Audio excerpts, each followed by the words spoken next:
Thank God that parity is back in the NBA after a decade of a lot of super teams. And we are back in a time that duos are enough. And as you know, there are duos who have been together for a long time. But I think there are three duos that need to break up and end that chapter. And before we start, welcome to my channel, The Bounce. This is Kyle, and let's go down with it.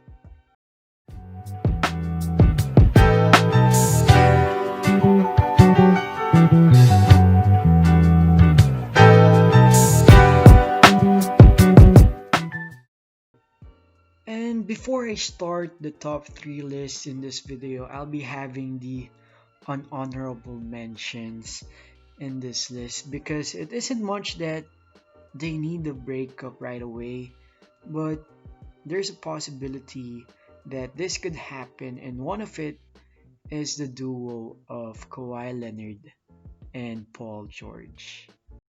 Help! I need some help! Where are you?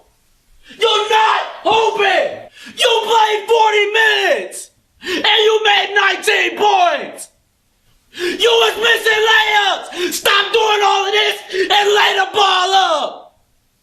Playoff P, playoff P, playoff P. Bro, Paul George is being playoff P. He's not doing great again. And after 6 years, he got stuck in the first round since 2014, and he got carried by Kawhi Leonard. And I think this is the reason why Kawhi Leonard has to load manage. But kidding aside, Paul George has to show up. He's only putting up 18.5 points per game with just 35% in the field. 35%. I mean, that's not some all-star superstar numbers. And if they really want to beat the Lakers or even win the championship, PG has to show up. PG has to score 25 plus points per game at least. I mean, if they underachieve this season or maybe at least next season, I don't know if this duo would last. I swear, I don't know. And the second one in the unhonorable mentions list is the San Antonio Spurs and Greg Popovich. Maybe you were guys expecting the Rosen and Aldridge, but they're not a good duo. Are they a duo? But kidding aside, Popovich and the Spurs may have to part ways since they missed the playoffs this year after being in the playoffs for 21 straight years. And there have been rumors that Popovich might go to the Brooklyn Nets, and maybe this is a good new chapter for him, especially that Greg Popovich is already 71 years old. I don't think he can handle a team that is rebuilding again and starting again at this point of his coaching career. But who knows? Popovich's loyalty with the Spurs might be bigger than being a championship contender with the Nets. Okay, now that we're done with the honorable mentions list, number 3 is John Wall and Bradley Beal. The duo of Wall and Bill had its ups and downs, and after 8 years of being together as a backcourt, they only went to the playoffs only the half of it, just 4 times. And whenever they got in the playoffs, they didn't get past the semifinals in the weaker Eastern Conference. I mean, yup, they have injuries and really doesn't have great pieces around them.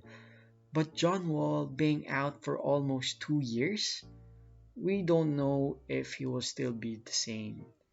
John Wall is going to turn 30 and he's coming from a heel injury, and I just don't know I don't know if he can still be the John Wall like before. I mean, there are already trade rumors for Beal that he'll go with the Nets and join KD and Kyrie, or maybe he will get traded to the Warriors for the second pick of this draft. I mean, Beal joining the Warriors will make them instant contenders for next season with Curry and Clay. And at the same time, the Wizards are low-key rebuilding with the young core as John Wall remain as their leader, but I just think there's still hope for the Wizards and for this duo. I think they still got it. They have a better team around them like Rui Hachimura and Davis Bertans. And hopefully, I don't know, maybe Wall can still do magic for this team, but he has to take a step back.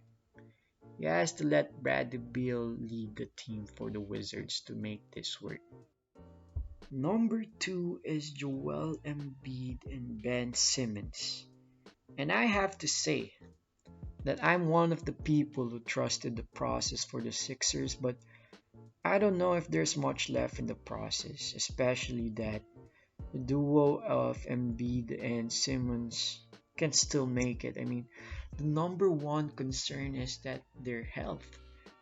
Joel Embiid had missed two full seasons in his rookie season and his sophomore season, and he's still load managing. He's still under limited minutes at times. It's sometimes missing games, resting, and Ben Simmons is doing the same thing. He also missed a full season his rookie year, and he also missed the playoffs.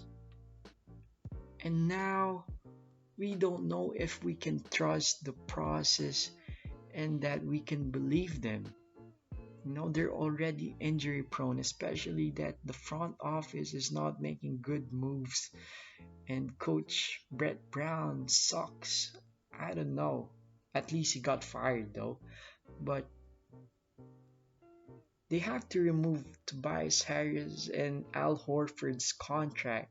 But I just feel like this pairing is not good in terms of health, and that Joel Embiid has to stay for me. Joel Embiid has to stay, and Ben Simmons has to be traded. And Joel Embiid needs somebody that could play all the time, stay healthy, who is a shooter that most of the time Ben Simmons cannot do that for him. So you have to put shooters around Joel Embiid and he will do the physical work. And I think the process will still continue, but they have to move on from Ben Simmons. Number one is Damian Lillard and CJ McCollum. We've seen in the playoffs, you know, they were trying hard against the Lakers. We all thought that they can beat the Lakers, but we've seen that nah, when it comes to playoff time, it's gonna be really hard for them to win the series. And we've seen this a lot of times. You can see that Damian Lillard make clutch plays, but at the end of the day, they just can't seem to reach the finals. So maybe there's wrong with their core. Maybe the duo of CJ McCollum and Damian Lillard isn't really the one that they need. I mean, they're both small. Honestly, let's be real. They're both small and they're both not good at defense. They both suck. They both suck in defense. And I've seen this interview by Monte Ellis why the duo of him and Curry won't work. You know why? Because they're both small, and that's why when Monte Ellis left the Warriors, gave way to Klay Thompson in the picture, came in the picture, and then we know what's history. We've seen Steph Curry and Klay Thompson become three-time champions, and because of Klay being with Curry in the backcourt, you can see the defensive liability that Curry is to the backcourt, but because of Klay Thompson being there, they got they're still going better. And I think that's what's lacking with the Damian Lillard and CJ McCollum pairing. They're both not good at defense, and they just need one who's not good. So I think Damian Lillard needs to let go to this pairing. He needs another one. He needs another pair for him. And it's not CJ McCollum. Yes, they're both great on offense, but in defense, you need a Klay Thompson type of player. So this duo, yep, they're going to reach the playoffs, maybe fight for the playoffs 8th spot or become the third seed. But at the end of the day, you're just playoff teams that get dragged by better teams. So that's it for them. That is it, guys. I hope you like this video. Give it a thumbs up. Comment down below if you think that these duos should be, break up after the season. And please do share this video to other people to have more engagement in my channel. And of course, a subscription. Please subscribe, guys. I would really appreciate it. And once again, this is the bounce. This is Kyle. Thank you, guys. Silky out.